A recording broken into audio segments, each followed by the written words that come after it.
revenons sur la question des migrants.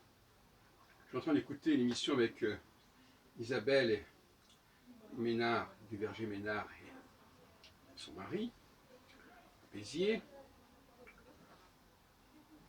Ils se sont connus à Bamako, il y a longtemps, donc en Afrique, au Mali. Alors je me dis, où est le problème par rapport aux migrants? Alors je vous rappelle ma théorie de l'impérialité. C'est-à-dire, il est essentiel que la France assume son passé impérial. Qu'elle se sente responsable de ce passé impérial. Alors, il y a plusieurs façons de le faire.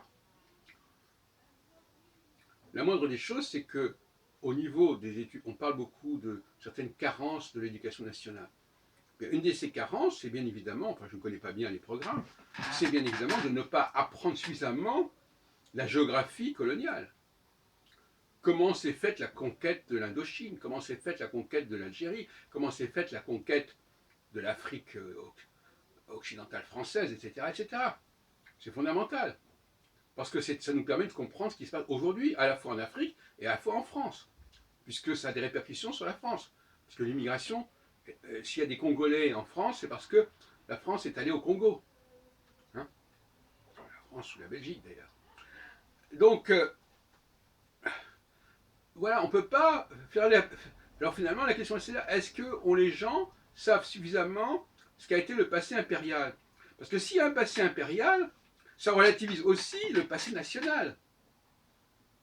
N'oublions pas que la France, quand même, a connu au XIXe siècle 2 empires. Alors le deuxième empire n'a pas été aussi brillant, aussi impérial que le premier, mais malgré tout, bon, la France, elle a rayonné au-delà de ses frontières.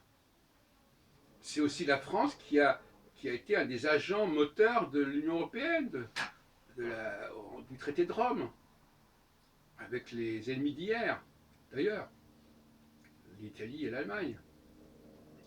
Bon, donc il y a un problème. L'histoire doit être enseignée à l'échelle de l'Empire français, de la pensée impériale française. Ça englobe aussi d'ailleurs le Québec, ça englobe tous les territoires qui sont francophones à différents niveaux, y compris la question des mots français dans telle et telle langue, dans telle et telle littérature, dans la littérature russe par exemple, dans la littérature allemande, dans la littérature anglaise évidemment. Tout ça doit être étudié. Et donc il faut que les Français du XXIe siècle aient une vision beaucoup plus globale, beaucoup plus mondiale de leur histoire, de l'histoire qui les concerne, de l'histoire dont ils ont été les acteurs, les promoteurs. Alors, la droite n'a pas à se... Ces gens sont de droite, soi-disant. La droite n'a pas à assumer ce carcan, ce petit carcan là, de la nation française, de l'Hexagone. Ça ne correspond pas à la réalité historique, et ça ne correspond pas non plus à la réalité sociologique, puisque de toute façon, les immigrants, ils sont parmi nous. Et pas qu'un peu. Ce qu'il faut, c'est assumer cela. Alors on peut jouer sur plusieurs plans. On peut dire par exemple qu'il faut négocier avec les pays qui nous envoient des migrants pour voir comment ils peuvent gérer leur population. La France a peut-être un devoir néocolonialiste à ce sujet-là. Pourquoi pas? Il ne faut pas avoir de complexe dans ce sens-là. Peut-être même, faudra-t-il peut-être qu'un jour la France reprenne le contrôle de certaines de ses colonies. Pourquoi pas? Hein? Là, je lance un peu une bouteille à la mer, je vais peut-être un peu plus loin, mais je dis, pourquoi pas?